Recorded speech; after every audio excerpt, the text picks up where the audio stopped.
And welcome to the Technology Geek podcast. I am your host, Brandon LaFanny, the Technology Geek. And we do this podcast every week. And as all of you know, you can follow me on Twitter at LaFannyTech, for those of you that have just started following the show. And as well as our site, thetechnologygeek.org. And we have a wonderful show. We do this every week. And this Sunday, however, is the Super Bowl.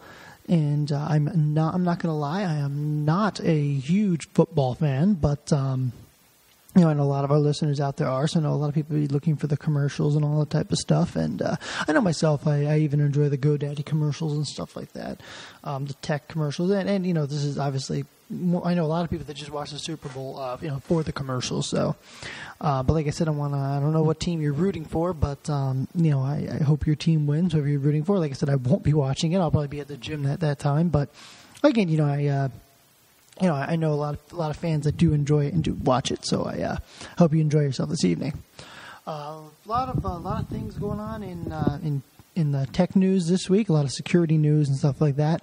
Obviously we had some new products and all that come out this week. But before we do that, let's not forget our wonderful sponsor, Audible. If you go to audibletrial.com/thetechgeek, I'm sorry, just Tech Geek. So it's audibletrial.com/techgeek. And you get a 30-day free trial offer of audiobooks. All their books are one credit. And you can listen to a lot of wonderful books up there. I haven't found a book. There's very few books that I've been looking for that aren't on there. I think there's only one out of the dozens I've read. And you get a free 30-day trial, free download, and all that type of stuff. It's really a wonderful service, especially if you have a Kindle Fire. The books actually read to you and all that type of stuff. I think Amazon purchasing them was probably one of the best moves they ever did. They're a wonderful service. There's no other service like them. They have an app for both the iPhone, the Android, and you can, go ahead and just, save your place, go through different chapters. Just all around, just a wonderful, well put together service. And I want to thank them. They sponsor all of our podcasts, as well as our YouTube channel, Ustream channel. They pretty much sponsor all of our multimedia stuff. So we want to thank them very much. They're a wonderful sponsor. And I also want to say, too, you can get all of our merchandise, all the stuff we sell. We actually have a store up there. AACRstore.com is the store, and it's really a wonderful store, something up there for everybody. And sales are really picking up over the last couple of weeks, so I want to thank all of our listeners for that and everybody that's been purchasing our stuff. So we do appreciate all that. And, it's a wonderful store, stuff up there for everybody. It's just we've done our best to try to make it the best we could and have something up there for everybody. So that's AACRstore.com, by the way. What a wonderful week we had here as far as tech news. There's just so much stuff happening, especially with security. Obviously, for those of you that don't know, there was actually BitTorrent actually launched an alternative for Dropbox. So that's something neat that kind of was a little unexpected. The company actually, like I said, BitTorrent is actually launching.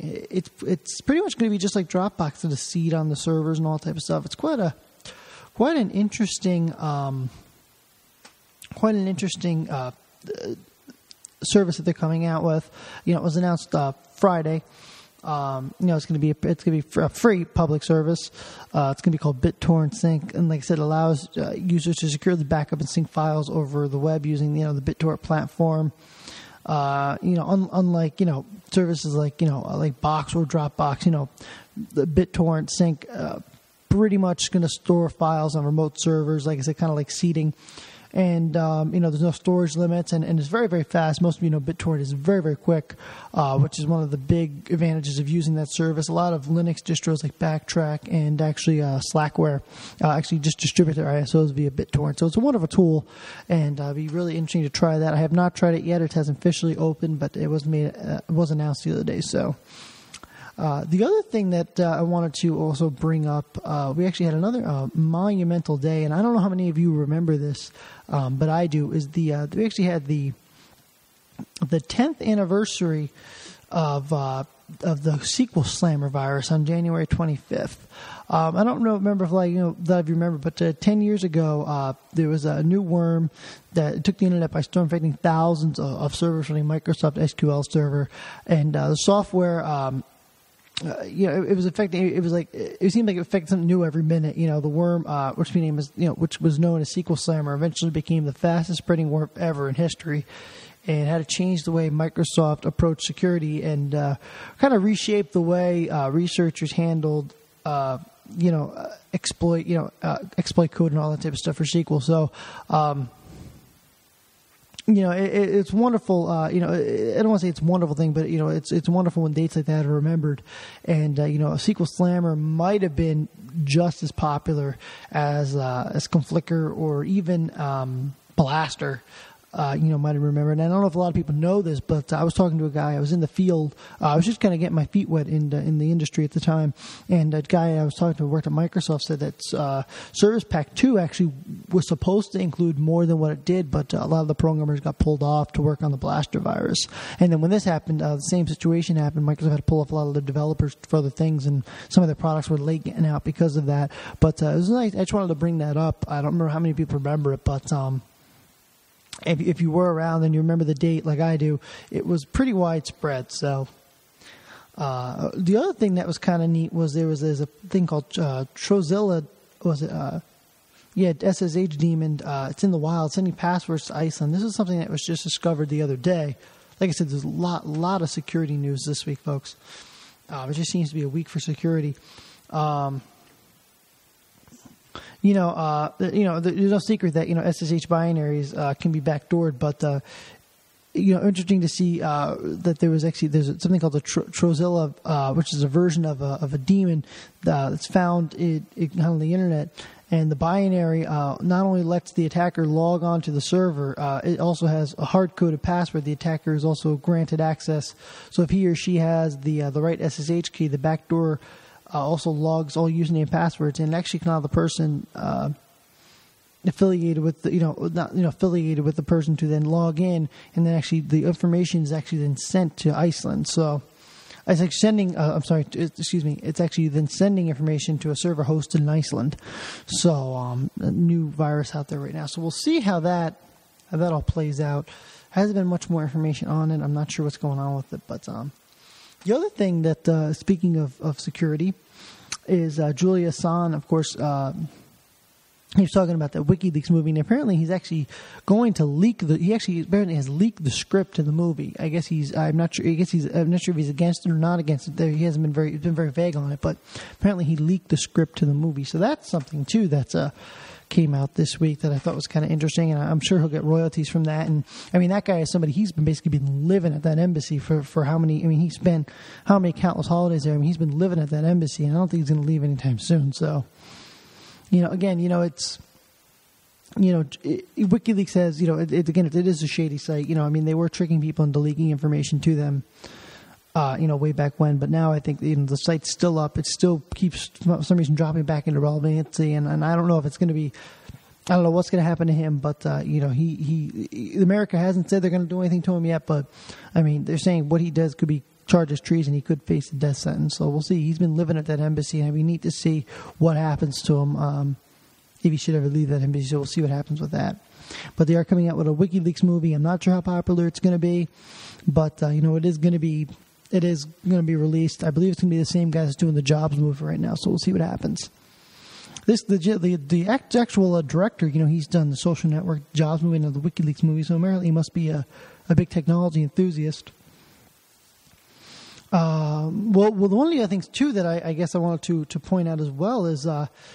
Microsoft is actually blaming PC manufacturers for they're calling it the failure of Windows 8. Now, from the numbers that we received, Windows 8 has 60 million copies have been released, which is about the same as what Windows 7 did by this time when it was released.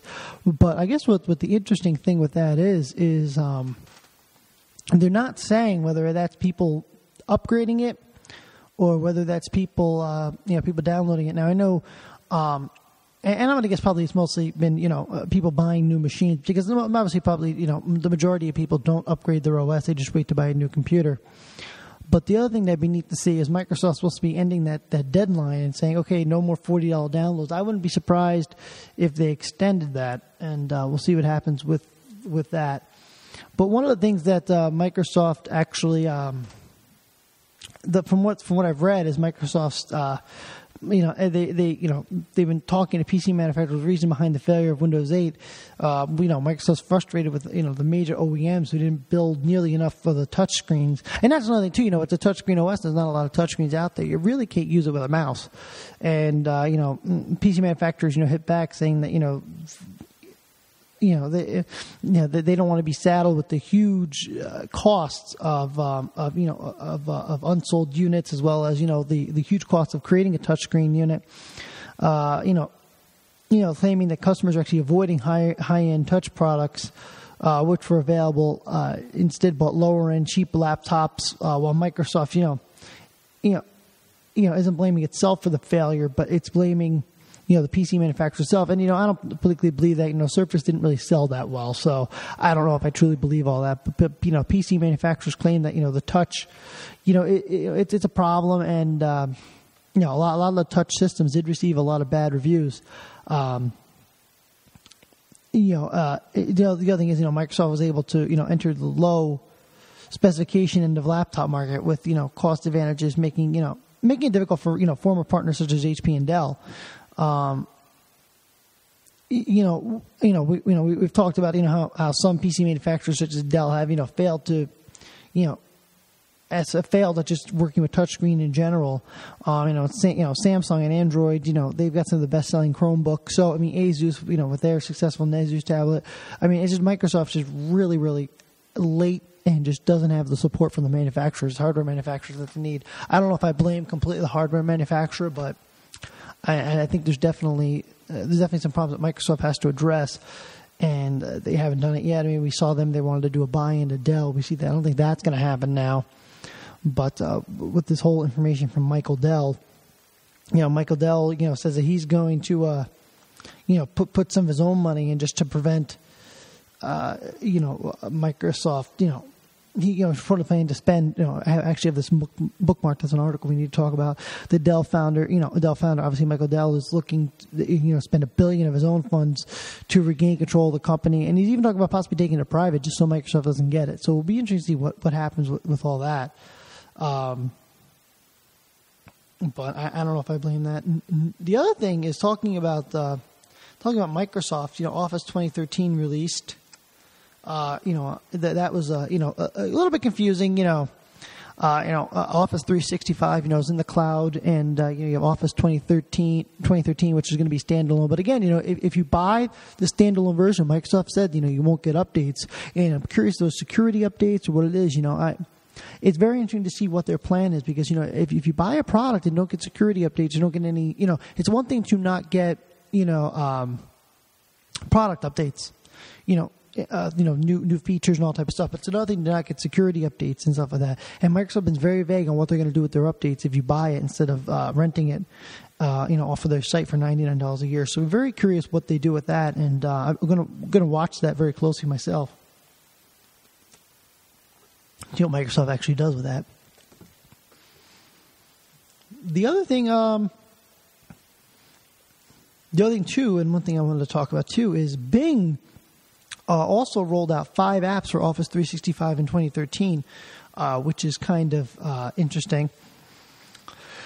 They rolled out 5 apps, Bing Maps for Office, which helps people plot location data for on Bing Maps, which I don't think Bing Maps is that good, but it is app available. Bing Finance. By the way, that's in beta. By the way, that's actually it's out, but it's beta. Would help you take control of your finances by letting you build financial table in Excel. So that's something different. Bing News Search for Office lets you search for news and related videos and stuff within Word documents. Bing Dictionary for Office. They're pretty much trying to create a dictionary. I think that's actually a really good thing. Part of that too is going to be, they're working on text to speech on that too, and Bing Image Search, which allows you to search for images on the web through your Word document. So, also too, by the way, there's also a search for images inside Word now. It's a search box and stuff. So I think this is definitely Microsoft definitely trying to be innovative, but I just think that it's just not what I just don't think it is what it. I think there's still a lot more to do. But the Office 365 is available to you now up in the cloud, and you can go up and get it for $99 a year. There's a lot of different versions, by the way. We talked about this on the website.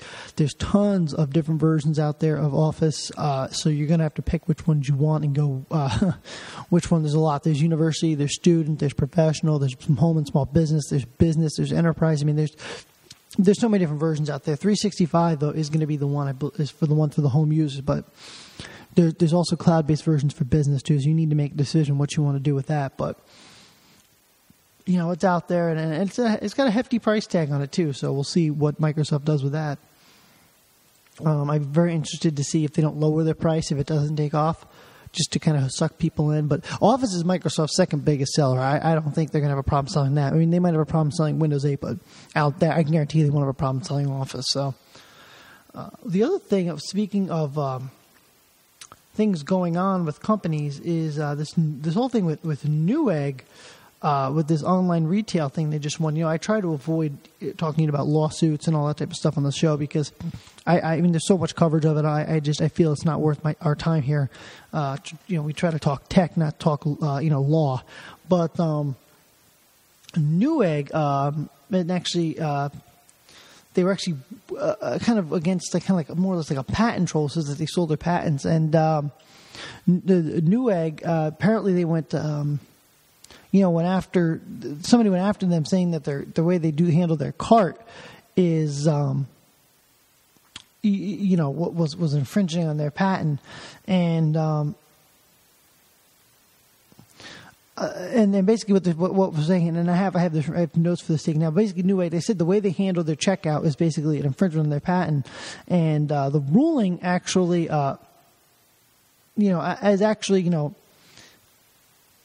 actually helps them, because it actually helps a lot of online retailers, because the ruling affected the shutdown of dozens of the way things are handled on certain. Basically, what I'm trying to say is, I'm getting a little tongue-tied here, by the way. I'm sorry about that. But basically, the way they do it is the same way. The way Newegg does it is basically the same way Macy's, Home Depot, Radio Shack, and Kohl's, and many others do it. Basically, what they do is they do nothing more than just provide shoppers with basic online checkout technology. And basically, this company was saying that the way they handle their online checkout, the back end of it infringes on their patents. And now that Newegg won this lawsuit, the lawsuit that this patent troll had against Home Depot, Macy's, Radio Shack, and Kohl's, and some of the others now actually have to drop the lawsuit against them. So it actually helped a lot of other companies, not just Newegg. So I'm very glad Newegg did that. As we all know, I'm not a huge fan of patent trolls, but I'm great to see that this whole lawsuit thing got taken care of, and Newegg won. And I have no respect for patent trolls. People that just look for, basically just people look. It's kind of like a lawyer that chases ambulances, and I think I've used that analogy before in the past.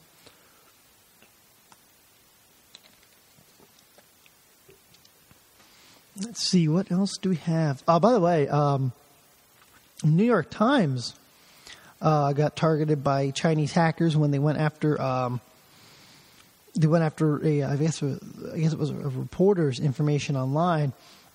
The New York Times said on Thursday that the Chinese hackers attacked its computers over the past 4 months. The paper published a story about a particular person, but sensitive materials related to the report was not accessed. The New York Times said that the attackers. It was reported that the last attack was in October, and then it was Chinese hackers have presently attacked New York Times infiltrating computer systems and getting passwords from its reporters and other employees. The Times said on Thursday. So, security expert hired by the Times to detect and block the computer attacks against digital Chinese hackers using a method. The consultants were able to find the hole and particularly patch it. So they did get employee information and password and all type of stuff. So I'm sure the New York Times has their handful right now as far as their technology department goes. But that was in the news. Kind of neat to see that New York Times held in very high regard. I was surprised they didn't have better security, but because all these newspapers were coming online now, so they're going to have to beef up their security. But it was kind of interesting to see a big company like New York Times get hit. And a lot of times hackers don't go after big media companies like that. So it's kind of neat to see that somebody would actually have vendetta against them. But, of course, we hope New York Times, I'm sure they will recover, but I feel bad for their technology staff right now. I'm sure they got their hands full. The other thing, too, Netflix obviously gambling $100 million for that new show with House of Cards with Kevin Spacey, another original series. That's again Netflix trying to bring original content. We thought they would get Terra Nova, they didn't, and but now they're getting House of Cards. So we'll see how this goes for them. I'd be very neat to see how it if it really takes off for them and how good it actually does. Netflix really struggled with original content over the years, but I think what's even more interesting about this is. We talked about the Roku a few times, and obviously they're a big sponsor of ours. And I'm not going to go into commercial right now, so don't worry. But the kind of neat was there was a big news, I guess, the other day over Netflix and I'm sorry, not Netflix. I apologize. HBO in talks to be put on Apple TV, and I think that's kind of a joke because HBO Go has been on the Roku now for at least a year or two, so I just think that's really a joke. I don't understand how that's really news. There are better products out there than Apple TV, and I'm not gonna lie, I have an iMac and a MacBook Pro, but I'm not a big fan of Apple TV. I think it's too limited. But I think that was kind of a joke. I was kind of laughing about that. Like, how is that news? The other thing but like I said, House of Cards, that's a really good. I think it's going to be a really good show, and I'm looking forward to seeing it on Netflix. I'm actually going to watch it. But like I said, they have struggled with the original content, and it's a $100 million gamble. But we'll see how it goes for them. But I think they do need to come out with original content, especially since they do want to be known as a major provider of content. They need to start creating some original content. The other thing too, I guess, was Facebook. I guess is definitely hit some. The earnings report, I guess, wasn't people expected. They're saying that they're a mobile company now, not a, not an internet company, which is kind of weird to saying they're a mobile company. But they have a mobile app. I would definitely not clarify them as a, as a mobile company. But it seems that Facebook has definitely, the first quarter earnings report, it's the volatile stock is what people are trying to stay. And, I don't want to get too much into financial news, but, I know a lot of people have been saying that they expected a lot more from them. And, their stock is very volatile, and it's one of those things, where you buy it and sit on it. But even that I don't believe in. But Netflix, however, their stock took a huge hike over the last couple of weeks. And really great for them. They after the whole Quickster thing, their stocks took a major tumble, but they seem to be recovering now. So I'm glad for them. But like I said, Facebook saying they're a mobile company, I think that's just them trying to, make their. Because if you remember when they came out with Google graphic search, a lot of people were upset they weren't getting deeper into the mobile market or making a Facebook phone. But I guess them saying that they're a mobile company and they expect their shares to be like that because they are a mobile company. I think that's just them trying to get pretty much their investors to settle in. So we'll see what happens. Facebook's definitely not going anywhere, but I definitely think that the stock isn't what I already expected. So we'll see what happens.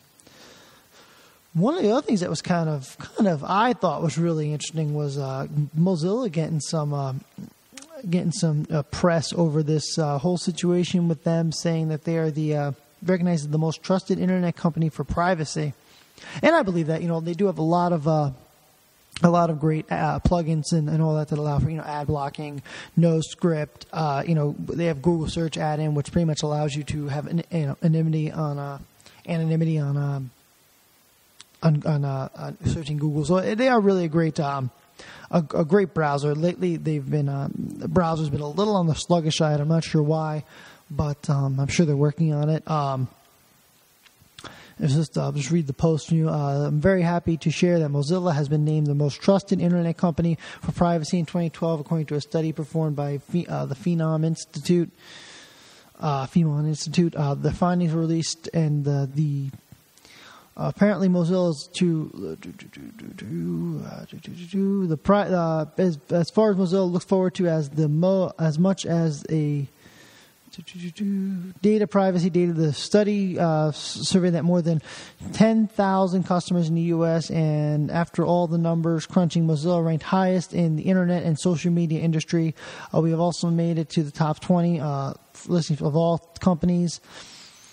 Pretty much saying though that they are definitely ranked among the highest for keeping your data safe while browsing. So that's really good for them, and I'm glad that they're doing well. They are a great company. I remember them when they were Netscape, so I'm glad to see they're still around. And I do use them myself, and I do like Chrome as well. But they are a great company, and I love all the add-ons. And it's great to have an independent browser like that available to us.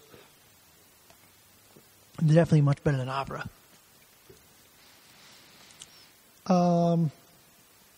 And then the other thing we had, which was kind of an interesting story, was that more than a dozen brands of security cameras are vulnerable to hacker hijacking. And this is another neat article that I had stumbled across. Digital video recorders have recognized home and business security, making it possible to easily store and play hundreds of hours of surveillance footage. But a new design flaw in the software, it seems, can quickly turn the watchers into watched. Apparently allows people, 18 brands of security digital camera, DVRs, are vulnerable to an attack that would allow the hacker to remotely gain control of the device to watch, copy, and paste or delete video streams to your particular camera system. There's over 58,000 of these boxes hackable that are connected out to the internet, and apparently they're looking into a fix. So we'll see. We'll see. I'm sure they're planning to have from what I'm reading here too. I've read there's actually an update to this article. This article is a couple days old, but I actually read DVR is actually giving out going to give firmware update to actually patch this. So apparently, what they were using they can use Nmap, find out what port is open, and get in through an open port using a vulnerability that's accessible. So, it looks like it looks like almost now that I'm reading more even onto this, it looks like they're more and more. It looks like they're probably by the end of the week, everybody will be safe from that attack. So just make sure if you have any security systems, you look up your system, see if it's vulnerable. If it is, make sure you patch your firmware. Apparently, Mega has received over 150 copyright notices. That's something that I said this when it launched a couple weeks ago, that I expected that to be coming, and it did. So that's something. Like I said, he's facing over 150 copyright warnings, according to ComputerWorld.com. And like I said, I expected that, but I actually thought it actually took longer than what I expected. It actually took longer than I expected. I thought it was going to be within a couple of days, but they waited. But like I said, we'll see what I mean. Mega. I just think I think it's a great service, but I just don't think it's going to stay up that long. I think there's enough people out there that are going to be after them, and I think it's gonna go just be another Mega upload. I don't think it's anything. I think it's a great site, but I just think I just think there's too much controversy surrounding it for it to be a long-term site. If you're storing your stuff up there, I would just make sure you have a backup someplace else. Team Ghost Shell, by the way, exploited 700,000 accounts from an African university and business.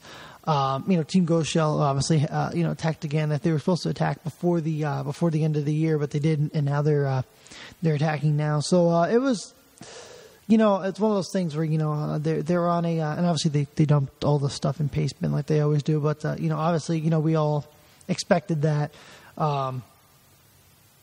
They leaked they also leaked 2.5 million records from the Russian government and 1.6 million from major organizations. So I mean they're just on a tear, and it's not going to stop for a while. And like I said, they were they got they managed to hack a MySQL database and get all that data, and then they just kind of dumped it into Pastebin.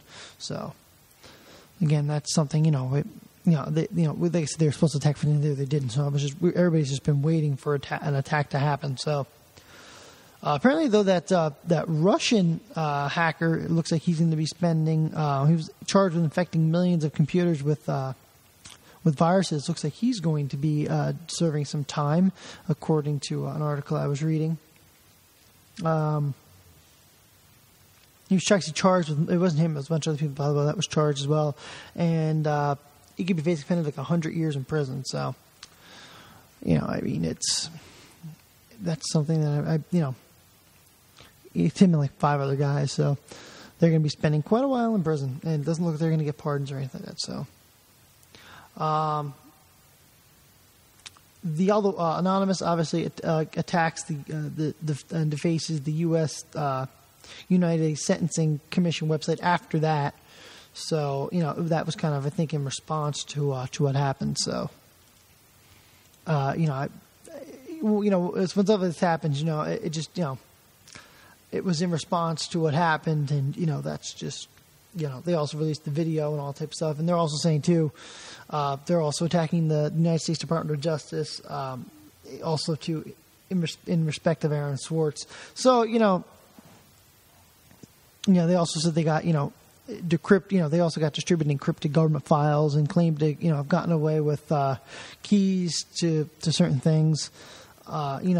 Swartz is facing up to 50 years in prison and a $4 million fine. So this is kind of anonymous as they're fighting back. A lot of people did speculate that he was part of Anonymous. So, again, I don't think these attacks are going to stop for a while, especially all the controversy surrounding his death. I don't think these attacks are going to stop for a while. And since we're talking, since there's a lot of security news this year, by the way, this year, a lot of security news today. Like I said, one of the things that was neat is GitHub, which those of you that aren't familiar with what GitHub is, it allows programmers to share their projects and all that type of stuff, and allows them to share information and work on projects together. It's a collaboration tool, but except more designed towards the programming. And I guess somebody was on there and they did a search for something and they found these private SSH keys and passwords that were up there for everybody to see. And, there was actually part of, if you search, site and, colon and then the, GitHub and SSH, apparently you came up with a ton of SSH keys. So, they're fixed. They actually, I think they've, not mistaken, I think they fixed it by now. But yeah, that was a big security hole that, I think a lot of people noticed. So it's being fixed now. So. But the other thing too, since one thing we don't talk about a lot is hardware, and talking about projects, collaboration, and some of that. Seagate actually reached, they can actually said they can put 1 terabyte per square inch on a hard drive. They could reach a 60 terabyte hard drive in the next couple of years. So it's kind of neat to see. For a couple of years ago, I remember people saying pretty soon there won't be any hard drives. Everybody's hard drive will be the cloud. But hard drive manufacturers keep falling back into relevancy and just keep chugging away with great technology. So it's great that they haven't fallen out of relevancy. And I personally like all my stuff on the hard drive. I don't particularly like to have a hard drive out in the cloud. I would like to have a copy of stuff out in the cloud for backup, but I don't particularly like to have everything in the cloud. But it's 60 terabytes. I mean, I don't know if you guys remember years ago, a terabyte was like $1 billion investment, and you'd have to have multiple drives just rated all together. Now you're going to be able to have just one drive with that. So that's very, very cool. Terabyte hard drives, especially, are getting cheaper and cheaper now. A lot of people have them. I know my new iMac has one. It's great to see, hard drive manufacturers still being innovative and still coming up with new things. So it's great. One of the other things that was kind of neat, talking about, since we were talking about privacy and security a minute ago, I just wanted to touch on that hardware article that I noticed, is a product called Path. Actually let all of the users' location data slip and was available publicly to everybody. They patched it now, but they let it all slip out publicly. It was an accident, but again, it's kind of let everybody know where you had been and where you were posting from. So, and that's something too, and one of the things I tell everybody, always make sure, that's one thing I tell everybody to turn off on Facebook is the location posting, because that's a big item. You don't want people knowing where you're posting from. So always turn off. But apparently everybody was doing it. It was really, it was quite a bit. I guess a lot of people got upset about it because it was leaking pretty much all that information out, where you were located and all that type of stuff. And there's so many, apps out there nowadays and stuff like that. You can't keep an eye on all of them. But that was, I guess they really somebody noticed it, and I guess it made it a little up to CNET, and I guess they fixed it right away. And another thing, too, since we were talking about hardware, I guess I should have talked about this after the other article, but that's a moot point at this point. There's apparently another particular issue in routers with a Broadcom chip, and of course, who uses Broadcom chips in their routers? Of course, Linksys. And now Linksys, the WRT54G3G and the WRT310N are now, have a vulnerability, which can actually allow you to actually modify the UPnP stack, which used by manufacturers that. It can actually allow you to actually, gain control of the person's router remotely. And there's over 80 million devices on the internet that are vulnerable to this attack. And I know they are what UPnP stands for, is Universal Plug and Play. And the vulnerability can actually be exploited to read the memory of the device, and you can actually use the vulnerability and actually write new attributes to it. And like I said, this is big because obviously Linksys uses obviously Broadcom chips. So this is actually another vulnerability. Remember we talked about them? They had a vulnerability about a month ago, and now they're suffering from another one. So Linksys obviously just got purchased, but they're getting pecked away at little by little. So that's something that's again, they're suffering from another vulnerability. So if you have a Linksys router, check to see if you have one of those models and keep an eye. They should be updating the firmware shortly. The other thing too is apparently Twitter, 250,000 accounts compromised. They got people's passwords and all type of stuff. So if you have a Twitter account, by the way, you might want to go ahead and change your password. I would definitely recommend changing your password if you're one of those people that were compromised. And I would recommend changing it even if you weren't, just in case. One of the things that's kind of cool, we were talking about, Mega a few minutes ago, and Mega apparently is offering a $13,500 bounty if you can hack their encryption. So that's something that's kind of neat. I think that's him trying to, I guess it's, Facebook did something like this similar, that if you can find a hole, and Google does too, find a hole to pay you for it. I think this is kind of them trying to do the same thing that Facebook and Google were doing. So this is kind of neat. I just wanted to talk about that. Also, too, there's a buffer overflow problem in a VLC media player. They're working on fixing it. So that was something else that I wanted to bring up as well, that there's just an issue there and they're working on. So just keep an eye on that as well. You can update it. The other thing, too, is I guess is the Temple Run apparently is a mobile app game, and apparently there's a Temple Run 2 coming out, and I guess it's scored, but it's the fastest growing mobile app out there. So I thought that was kind of neat. Those of you that have played Temple Run, it's a really fun game. It's a huge time waster, unfortunately, but it is kind of a fun game. So, again, I just wanted to say, they're coming out with a second one, and it has broken a record, so it is kind of cool to mention that. As you know, talking about video games as well, as that Second Life is still, growing quickly and gaining, a huge, still grabbing more customers and still growing. They were just received an award from the, for I guess something with, I guess there's some kind of a game magazine gave them an award for, being innovative or something like that. It's kind of a brief article, and unfortunately it's not up anymore. So maybe it was pulled. I don't know. I'll have to look into that, but they were saying that, I guess, Second Life, was kind of dipping, Second Life actually having its own Second Life was, I guess, the user base was dropping, and now it's actually growing further than what it was before. So that's what that article was about. I've actually played Second Life myself. It's not a bad game. It's like an online version of The Sims. It's kind of cool. People can actually design stuff. Programmers can actually design stuff and actually sell it in the shop. You can actually open up your own online store actually in the game. So that it actually is quite an innovative idea. And I do actually know quite a few people that actually make a living just doing that, running their stores on Second Life. So, excuse me. But it actually is a neat game, and, if you want to try it, it's not too bad. And I don't play a lot of video games, so, like I said, it's not bad. I kind of like it. And the last thing I want to talk about is Verizon apparently launching a 3G phone that's actually prepaid, and it's starting at $60. It's actually going to be 3G, so that's kind of neat. And I think that we're going to wrap it up for the news this week. I feel bad. I just, I feel like I'm like the bearer of bad news. All this news about, security and hacks and all types of. I feel like I'm the bearer of bad news, but unfortunately, stuff like this happens. There's nothing we can do about it, but I like to point it out so that if you are one of those people suffering, you can patch it and prevent yourself from getting, hacked and all that. So that's why I bring it up. And before we go ahead and get to our question and answer section, which we always do here on the Technology Geek. And again, by the way, that's the technologygeek.org.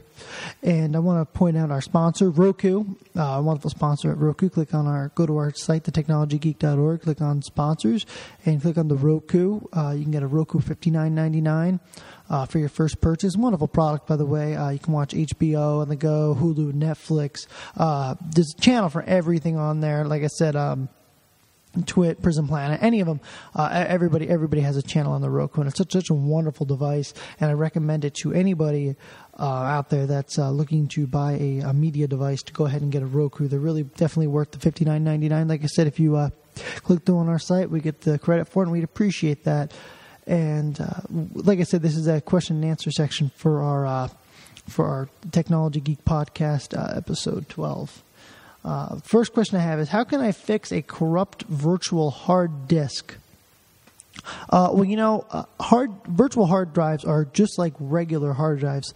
If it's a Windows corruption, you can run a check disk or boot up repair. Just like you would if it was a Windows machine. If it's a Linux box, obviously you can run an F disk repair. Anything you can do. What I would recommend is with anybody running virtualization, take a snapshot of the drive. Anytime you make a big change. And what it'll allow you to do is if you do corrupt the drive, you can just roll it back to a snapshot. It takes you a matter of a couple seconds rather than having to mess with trying to fix it and all that type of stuff. And that's what I tell everybody to do. Take snapshots of the drive and go ahead and use that as your backup. And like I tell people all the time, virtual disks are just like regular regular hard drives. You can do everything you can do with a Windows or a Mac or a Linux box. You can do as far as on a virtual drive to repair it. And that's one, I remember there's a lot of companies out there nowadays that actually use virtual hard drive, just like files. They kind of swap them and all type of stuff. So go ahead and once you repair the drive, go ahead and just take a snapshot of it so you'll have it. One question we have is, what's the difference between Office 2013 and Office 365? The difference is Office 365 is in the cloud, whereas Microsoft Office 2013 is going to be on your local machine. Now, Office 2013 is also going to be used for businesses because you can get volume licensing and stuff like that, where Office 365 you can't. And that's another thing that a lot of people don't know. But Office 365 has a home user for $99 a year. I believe Office 2013, it's going to cost you, I believe, $129 for a lifetime. But again, Office 365 is going to give you product updates and stuff like that. Where Office 2013, you're not going to get any product updates. You bought it, it's yours, and that's it. So, I would right now I'm not sure exactly what. The only thing that says about Office 365 though is you're going to get, I believe, 5 licenses for 5 different machines.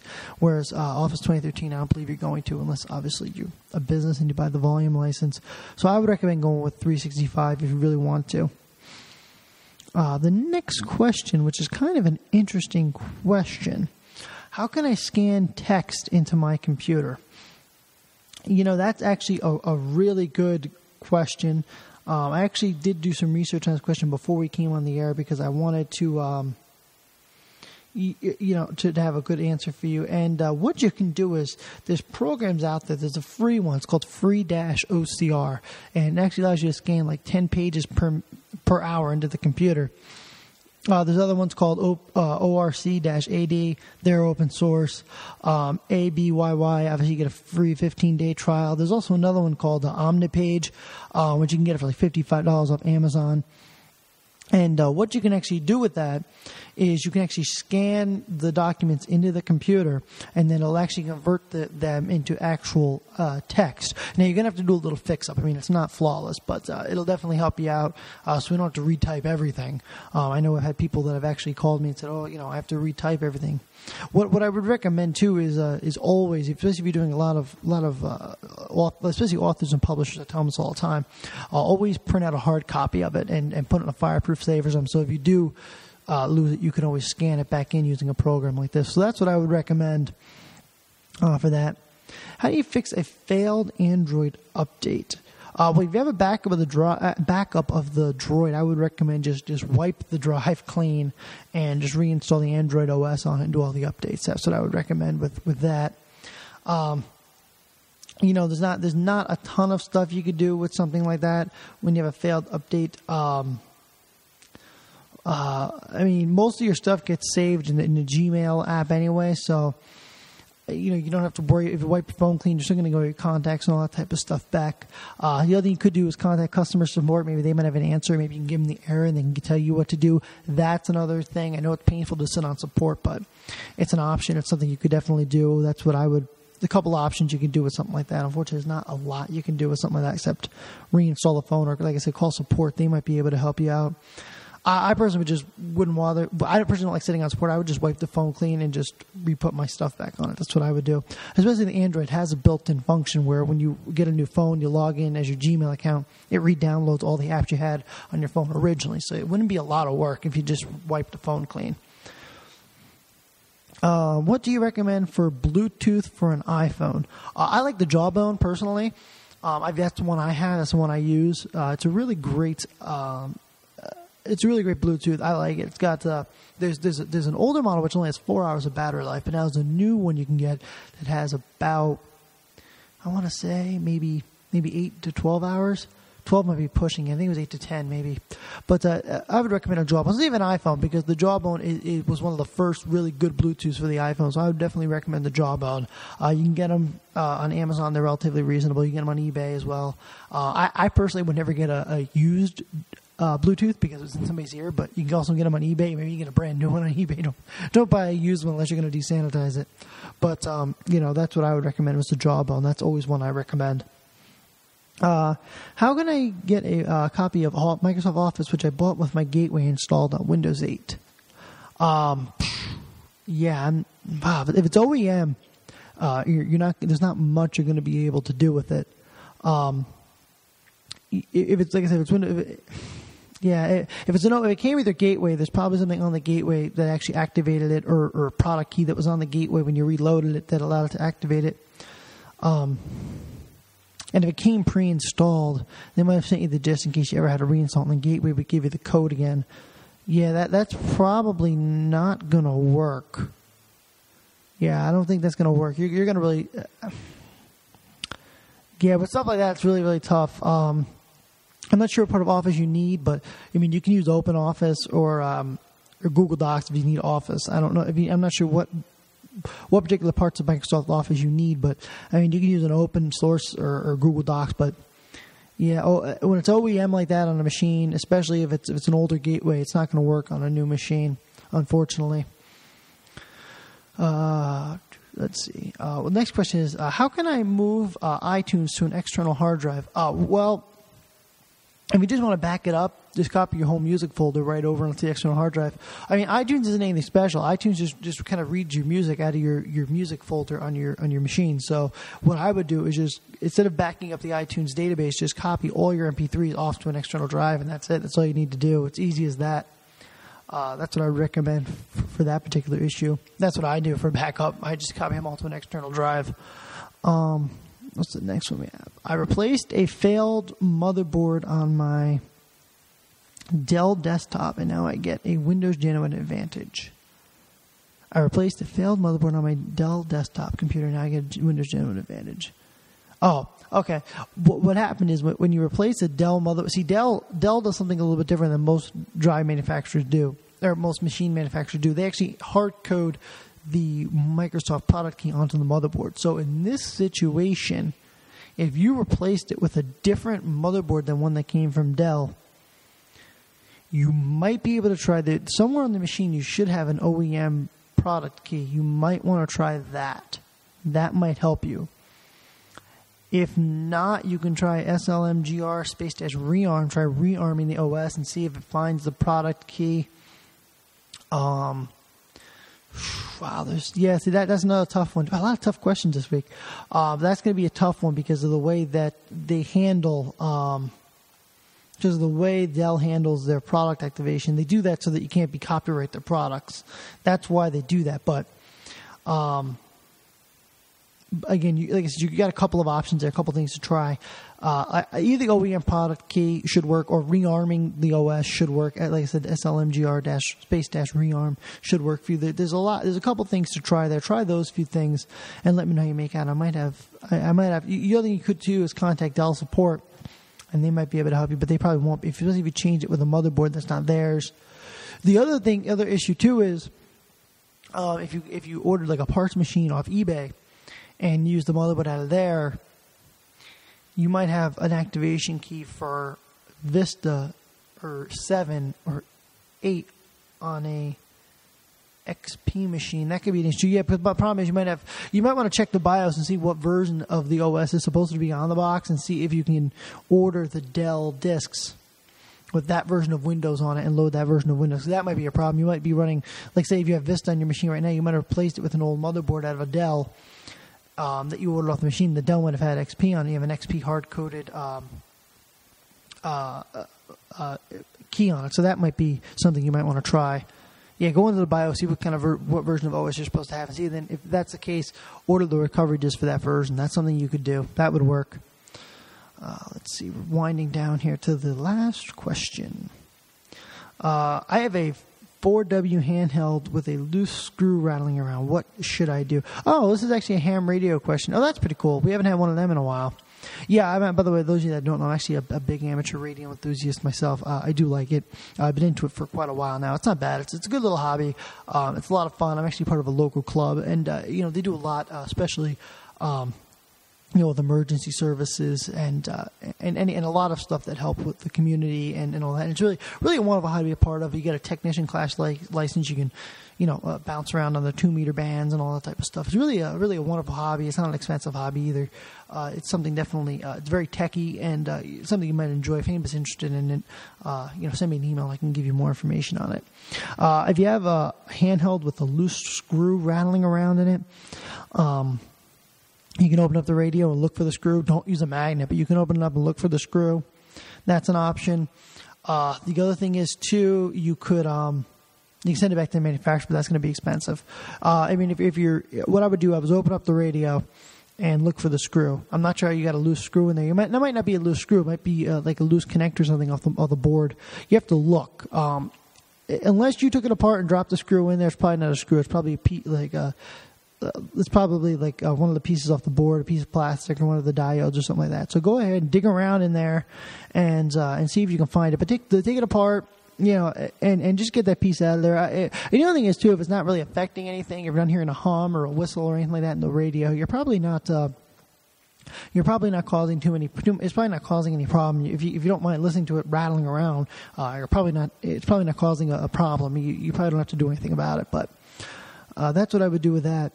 And then there was one last question I had too, which is another ham radio question, which we do. By the way, we do have an amateur radio section on the site that we do post on, but it's kind of we don't usually get too many questions about it. Trying to create a 2-meter pole. What would you recommend? What I would do, what a 2-meter pole is, ladies and gentlemen, allows you to bounce around like in the local airwaves, and this person's trying to create a 2-meter antenna to use, I guess, with their either handheld or with their base station. What I would recommend, if you're trying to create a 2-meter antenna, and by the way, if you are messing around with 2-meter antenna, I'm guessing you have a license. What I would recommend is, just a regular, copper J pole. Standard J pole. They're very easy to make. You can there's directions up on the internet. On YouTube has instructional videos. It shouldn't take you long to make one. I made one myself a while ago, and I would recommend just a regular plain copper J pole.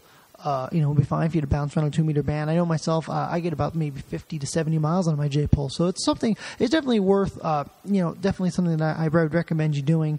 And I recommend. I think they're one of the best poles around it, especially for 2 meters. When you're just going to mess around 2 meters and 70 centimeter, the copper J pole work great for you. It's cheap, it's affordable. You can get the parts right at Home Depot. So that's what I would recommend for that. And that's really all the questions that we really have. It's been kind of a slow week for questions this week, which is unfortunate, but we only got a couple of questions. But like I said, if anybody has any questions, you can go ahead and send them to me. Go to technologygeek.org. We have a section to submit. Go ahead and submit your questions to me. I'll be more than happy to answer them to you, answer them on the air even as well. And I want to thank everybody as well for listening. And again, by the way, it's the technologygeek.org. We do this every week, and we want to wish everybody a wonderful week in technology, and I want to wish everybody a very fun and exciting Super Bowl. Thank you very much, and thank you for listening, and we will see you next week.